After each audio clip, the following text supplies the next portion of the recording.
Well, my name is Cesar Hernandez, and I'm going to speak about, my speech is going to be about poetry, one of my hobbies, I guess you could say.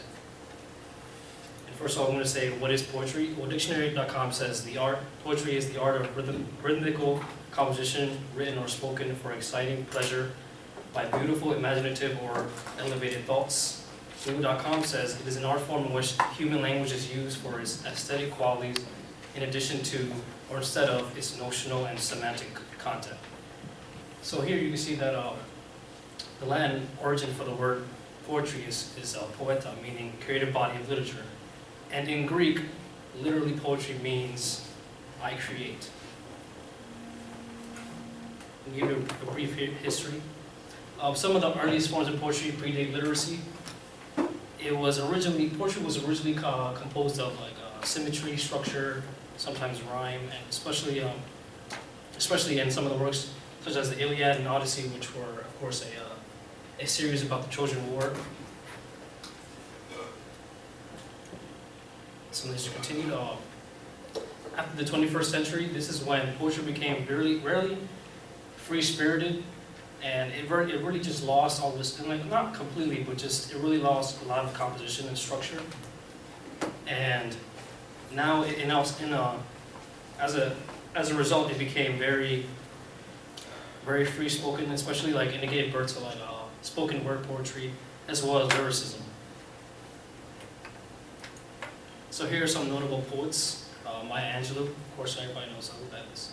She wrote some of the most famous poems that I've ever heard. And she wrote "Phenomenal Women," "Still I Rise," and you got Robert Frost. He wrote the Road Not Taken, which is one of my favorites. He also wrote "Stopping by the Woods on a Snowy Evening." Edgar Allan Poe, of course, "The Raven," which is it has a lot of sentimental value for me because I read it a lot, especially in grammar school and high school, and also romance. Okay. Poetry within music. After becoming freeform in the 20th century, it gave birth to lyricism, and this was used in so many different genres of music, such as blues, soul, rap, rock, progressive rock, and pop. And as you can see, in all these different genres, you can see that you can use poetry and lyricism to really express different emotions such as love, pain, hate, anger, rage, all these different emotions that can be used to really put yourself out there, put it into a song.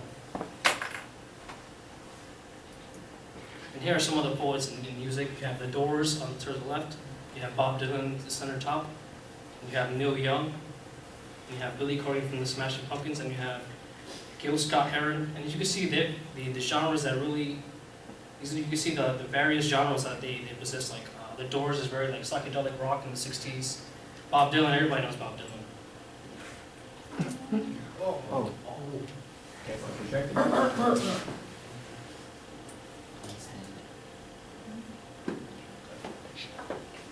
Yeah, but see various genres, and Neil Young especially, he was in very country rock. And Smashing Pumpkins, I'm not sure, because I never really listened to their music, but I'm sure that I think it was alternative, I think it was. And then Gil Scott-Heron, he was very in the 70s, so it was soul mixed with blues. And here's a poem by Jim Morrison, when he was actually the lead singer for The Doors. And he wrote, "I can make the earth stop in its tracks. I made the blue cars roll away. I can make myself invisible or small. I can become gigantic and reach the farthest things. I can change the course of nature. I can place myself anywhere in space or time. I can summon the dead. I can perceive events on other worlds in my deepest inner mind and in the minds of others. I can and I am." Jim Morrison, as a poet, he really spoke a lot about existentialism, as well as the power of the ordinary human being. So he really spoke about self-worth and self-empowerment. And he also wrote almost, I think, every song for The Doors as well. So you can see he was a very adequate poet. And then you have Gil Scott-Heron, and what he wrote was this one poem is called "The Revolution Would Not Be Televised." And I think he was a very activist person. So a lot of what he wrote was towards the injustices he felt, especially socially, in America, in the 70s and 80s, even up till when he passed away. So one thing, this one line where he wrote, where it says, "You would not be able to plug in and turn on and cop out. You would not be able to lose yourself on Skag and skip out for beer during commercials, because the revolution would not be televised." And I'm going to show you a little clip of him explaining himself as a reporter asks him a question about that specific poem. Revolution wasn't televised in the 60s. Is it going to be televised in the 90s? Well, you know, the catchphrase, what that was all about, the revolution will not be televised, that was about the fact that the first change that takes place is in your mind. You have to change your mind before you change the way you live and the way you move. So when we said that the revolution will not be televised, we were saying that, like, that the thing that's going to change people is something that no one will ever be able to capture on film. It'll just be something that you see, and all of a sudden you realize, I'm on the wrong page, or I'm on the right page, but I'm on the wrong note. And I've got to get in sync with everyone else to understand what's happening in this country. But I think that the black Americans have been the only real die-hard Americans here, because we're the only ones who carried the process through the process. That everyone else has sort of like skipped stages. We're the ones who marched, we're the ones who carried the Bible, we're the ones who carried the flag, we're the ones who tried to go through the courts. And being born American didn't seem to matter. Because we were born Americans, but we still had to fight for what we were looking for. And we still had to go through those channels and those processes.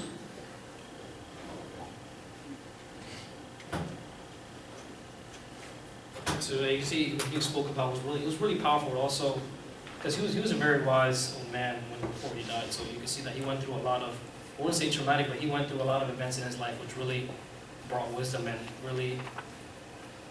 he really expressed this during his music. And here's something that really inspired me to write poetry when I was younger. Def Poetry Jam. It was this television series hosted by Most Def during 2002, 2007. And a lot of artists from Def Jam Records, even from those outside of Def Jam Records, which is like one of the biggest music industry companies out there in the world right now. And they really spoke out, and they really, sometimes some of them even said like little lines from their songs that they wrote, or even just poems that they wrote just for the event. And here I'm going to show you this one very powerful poem that this one guy wrote.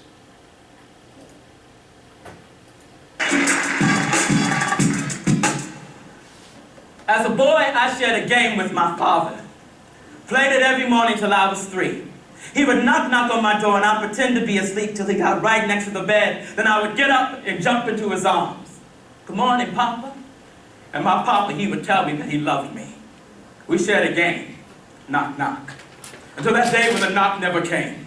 And my mama takes me on a ride past cornfields on this never-ending highway till we reach a place of high, rusty gates.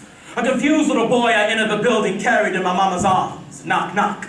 We reach a room of windows and brown faces. Behind one of the windows sits my father. I jump out of my mama's arms and run joyously towards my papa's, only to be confronted by this window. I knock, knock, trying to break through the glass, trying to get to my father. I knock, knock as my mama pulls me away before my papa even says a word. And for years he has never said a word, and so 25 years later I'll write these words for the little boy in me who still awaits his papa's knock. "Papa, come home, 'cause I miss you. Miss you waking me up in the morning and telling me you love me. Papa, come home, 'cause there's things I don't know, and I thought maybe you could teach me how to shave, how to dribble a ball, how to talk to a lady, how to walk like a man. Papa, come home, 'cause I decided a while back I want to be just like you, but I'm forgetting who you are." And 25 years later, a little boy cries, and so I write these words and try to heal and try to father myself, and I dream up a father who says the words my father did not. "Dear son, I'm sorry I never came home.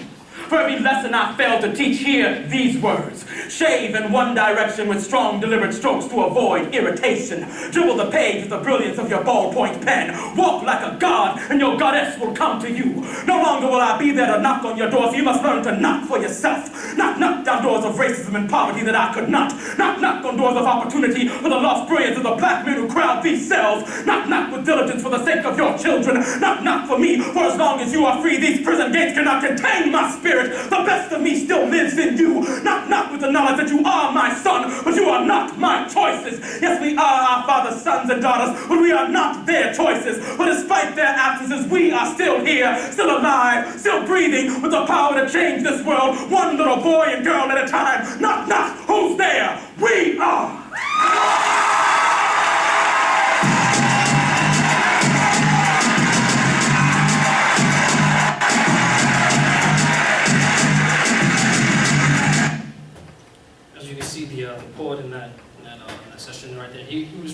speaking to this traumatic event that happened to him as a kid.